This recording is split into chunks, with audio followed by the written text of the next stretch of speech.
Gas problem ఏది ఉంటుందో కడుపులో అంబిలికస్ రీజన్లో నొప్పి వస్తుంది. ఏదైనా మీరు తిన్న తర్వాత కొంచెం పాలు లేకపోతే ఏదైనా తాగితే కొంచెం తగ్గిపోతుంది.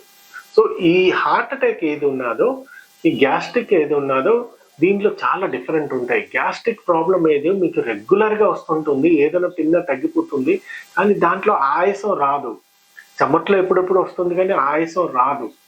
సో మీకు ఏదైనా రిస్క్ ఫ్యాక్టర్ ఉన్నది, ఒక పేషెంట్ స్మోకింగ్ చేస్తుంటారు, బీపీ ఉన్నది, షుగర్ ఉన్నది, జంక్ ఫుడ్స్ ఫాస్ట్ ఫుడ్స్ తింటుంటారు, అన్హెల్దీ ఫుడ్ తింటుంటారు, ఎక్సర్సైజ్ చేయరు, ఇట్లాంటి పేషెంట్స్ ఏది ఉన్నారో వాళ్ళకి ఇవన్నీ ఉంటే నియరెస్ట్ కార్డియాలజిస్ట్ సెంటర్ ఎక్కడ ఉన్నదో ఒక ఆర్ ఫిజిషియన్ సెంటర్ ఉన్నారో ఒక ఈసీజీ 100 రూపాయలు అవుతుంది. ఈసీజీ చేయించుకోండి. దాంట్లో చేంజెస్ ఉన్నది అంటే బ్లడ్ టెస్ట్, ట్రోపోనిన్ చేస్తారు, ఈకోకార్డియోగ్రఫీ చేస్తారు. మీకు హార్ట్కి సిమ్టమ్